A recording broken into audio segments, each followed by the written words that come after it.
Hello everyone, आज date है 31 अगस्त 2021 और द हिंदू न्यूज एनालिसिस में आपका स्वागत है। इस वीडियो में हम द हिंदू की इंपॉर्टेंट न्यूज़ को एग्जाम के पॉइंट ऑफ व्यू से डिस्कस करेंगे। नीचे डिस्क्रिप्शन बॉक्स में Telegram channel volcano IAS academy का लिंक दिया हुआ है।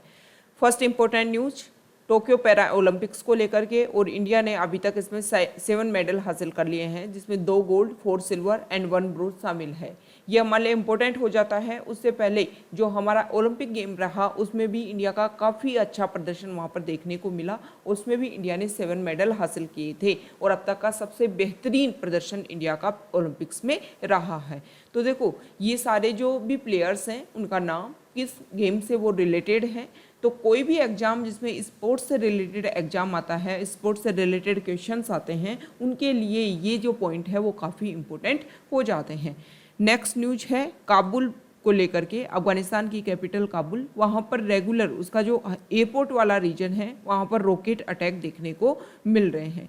ये बातें मानी जा सकती हैं कि यूएस का जो मैक्सिमम डेट है वो 31 अगस्त थी। 31 अगस्त तक यूएस को अपनी कंप्लीट आर्मी को यहाँ से निकाल लेना था।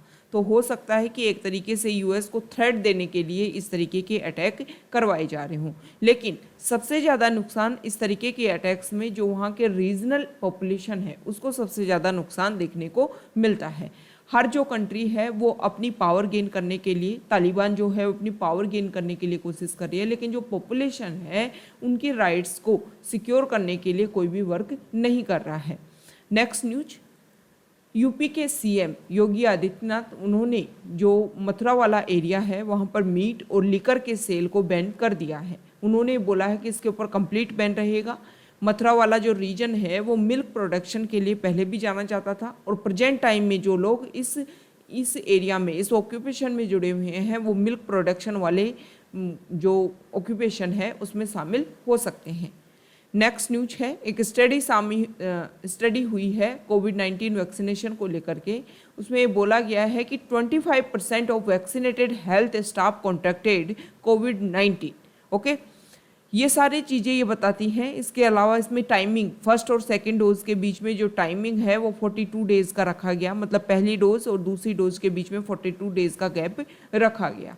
ओके, तो ये स्टडी शामिल हुई। इस स्टडी में the study involved health care workers at the Max group of hospital in Delhi and Gurugram and was led by scientist at the CSIR institute of genomics and integrative biology.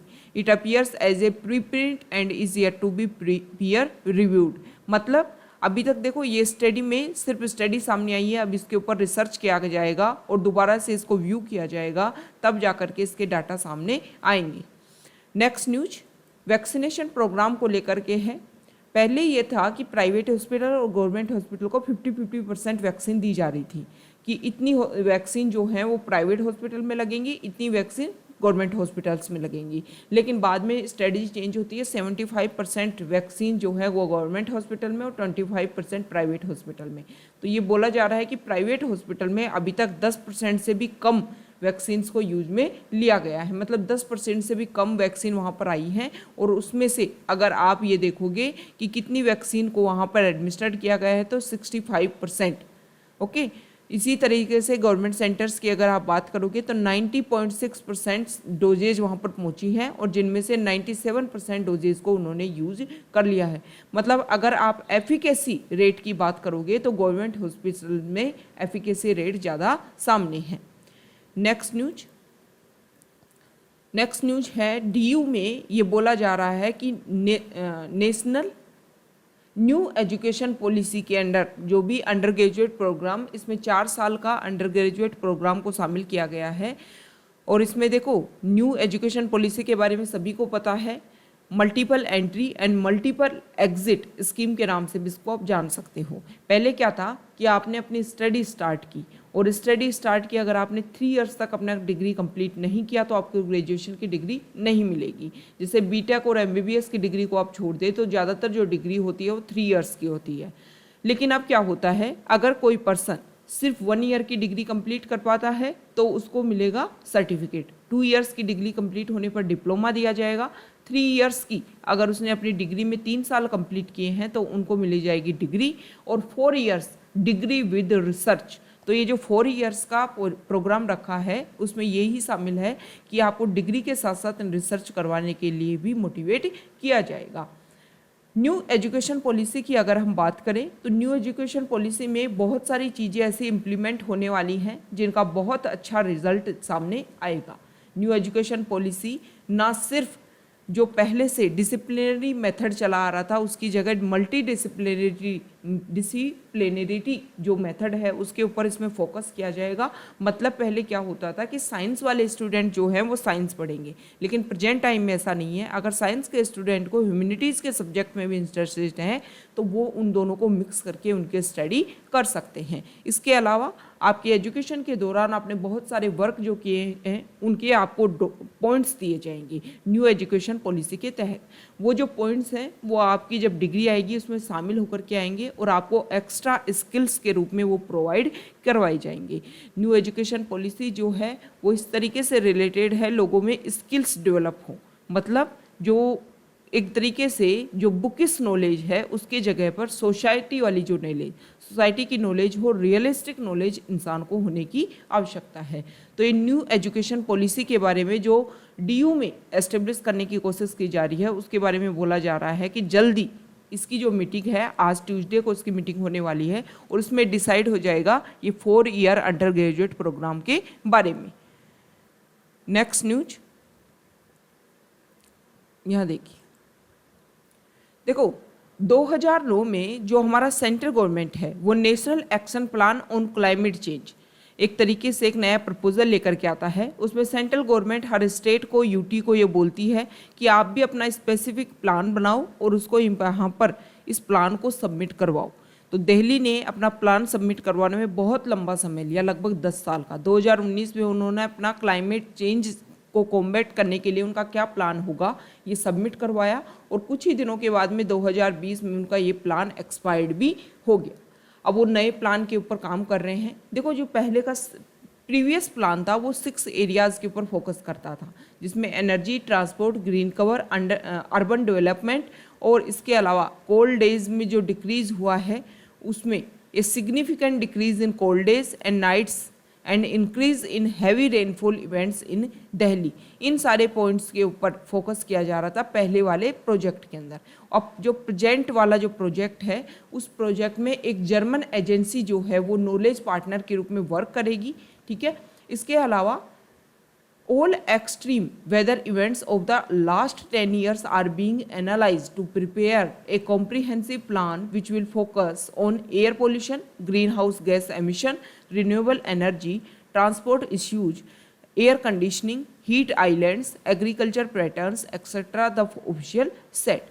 तो ये सारे points हैं, इसके ऊपर अब फोकस किया जाएगा और इन सारे टारगेट्स को अगले 10 ईयर्स में कंप्लीट करने की कोशिश की जाएगी कि उनको अचीव किया जा सके। तो ये बहुत अच्छा है अगर स्टेट वाइज इस तरीके के हम अपने टारगेट कंप्लीट करते हैं, पहले उनको फिक्स करते हैं और फिर उनको हर स्टेट अपने टारगेट्स को अचीव करने की कोशिश करता है। तो देखो इनडायरेक्टली इंडिया जो है वो इनडायरेक्टली ग्लोबल लेवल पर अपने जो भी टारगेट इंडिया ने हर किसी ट्रीटी में किए हैं उन टारगेट को हम बहुत इजीली अचीव कर लेंगे। नेक्स्ट न्यूज यहाँ देखिए, एक सेकेंड, देखो Haryana state pollution control board ने एक बात बोली है। उन्होंने एक लेटेस्ट रिपोर्ट के ऊपर एक पॉइंट रखा है कि ये इस तरीके से फॉरेस्ट एरिया वाले रीजन में जब अनट्रीटेड जो सॉलिड वेस्ट है जब उसको यहाँ पर डाला जाता है तो उसकी वजह से टॉक्सिक चीज़ें से निकलती हैं और जिसकी वजह से जो लैंड एरिया है, जो फॉरेस्ट एरिया है उसमें टॉक्सिक डिस्चार्ज होता है और इसकी वजह से जो एक्टिविस्ट है वो इसका विरोध कर रहे हैं कि यहाँ पर जब भी आप कोई कचरा डालें, जब भी कोई वेस्टेज डालें तो वो जो वेस्टेज है ना, जो वेस्टेज है उसको एक तरीके से उस लैंडफिल वाले एरिया में डालने से पहले इसको प्रोक्योर करने की आवश्यकता है। मतलब इसको इस तरीके से आप यूज़ में करो, इस तरीके से इस लैंडफिल में, लैंड साइट में इस तरीके से इसको डाला जाए कि ये इसकी वजह से कोई भी टॉक्सिक जो सिक्रेशन होता है वो ना हो पाए। Next news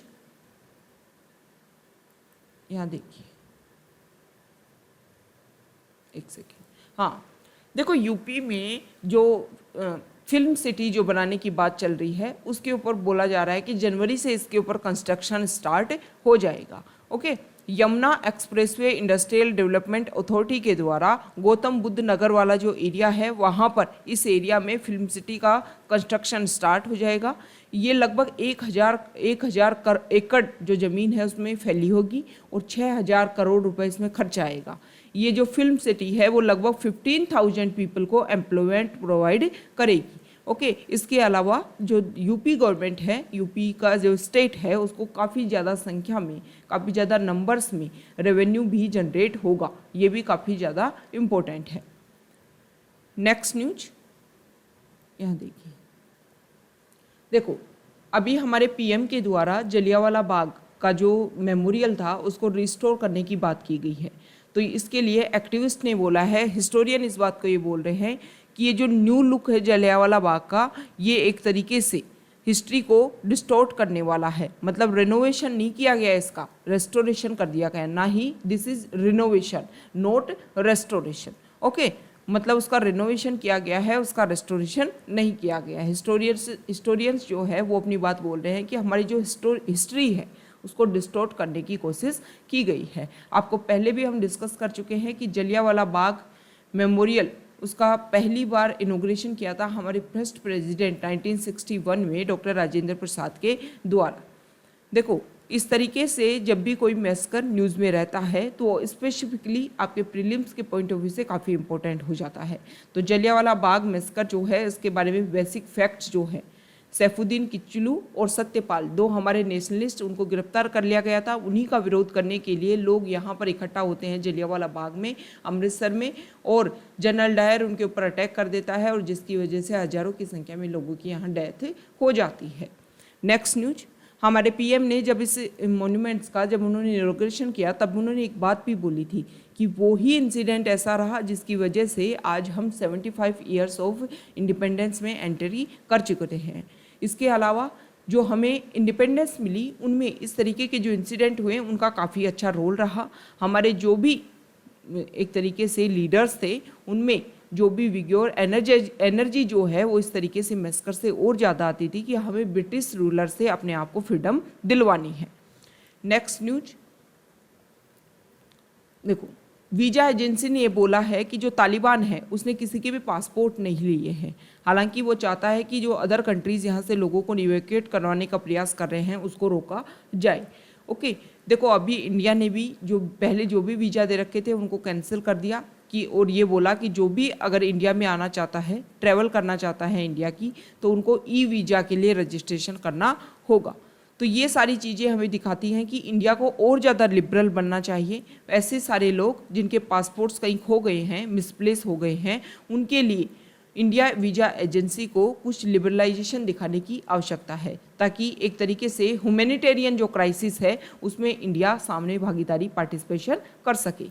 next news, India के जो हमारे यहाँ पर देखिए डिफेंस मिनिस्टर राजनाथ सिंह, उन्होंने एक बात बोली कि अफगानिस्तान में जो सिचुएशन प्रेजेंट टाइम में देखने को मिल रही है, ये बदलती हुई जो अफगानिस्तान सिचुएशन है वो एक तरीके से हर कंट्री की जो भी सिक्योरिटी वाला रीजन है, सिक्योरिटी के पॉइंट है, वो काफ़ी चेंज हो जाते हैं। मतलब प्रेजेंट टाइम में जो भी चेंजेज जो भी एनवायरनमेंट चेंज हो रहा है उसके अकॉर्डिंग जो नेशनल सिक्योरिटी है वो उसके लिए कई क्वेश्चंस खड़े हो जाते हैं और उसके अकॉर्डिंग नेशनल सिक्योरिटी को सिक्योर करने के लिए कई तरीके से कई पॉइंट्स के ऊपर आपको वर्क करने की आवश्यकता भी होगी। नेक्स्ट न्यूज यहाँ देखिए, देखो जम्मू एंड कश्मीर में पश्मीना सोल काफ़ी ज़्यादा बनाई जाती हैं। वहाँ की जो वीमेन हैं वो इस काम में काफ़ी ज़्यादा लगी रहती हैं, लेकिन यहाँ पर जो भी पैसा मिलता था वो काफ़ी कम था। इसी को लेकर के गवर्नमेंट ये कोशिश कर रही है कि मिनिमम सपोर्ट प्राइस जो है उनको ज़्यादा दिया जाए, जो उनका वेजेस है उनको डबल करने की आवश्यकता है जीआई सर्टिफाइड प्रोडक्ट्स के लिए। मतलब जियोग्राफिकल इंडिकेशन जिन प्रोडक्ट्स को दिया गया है उनके लिए एमएसपी जो है उसको अनाउंस किया जाए और वेजेज जो है उसको डबल किया जाए, जिससे जो महिलाएं हैं इस प्रोडक्शन प्रोसेस में और ज़्यादा रीइंगेज उनका होगा। और जब रीइंगेज होगा तो इस तरीके से जो भी हमारे क्राफ्ट्स हैं उनको और ज़्यादा मोटिवेशन मिलेगा। नेक्स्ट न्यूज यहाँ देखिए, देखो 2024 तक ये बोला जा रहा है कि हम 102 वंदे भारत ट्रेन्स को ऑपरेशनलाइज कर देंगे इंडिया में।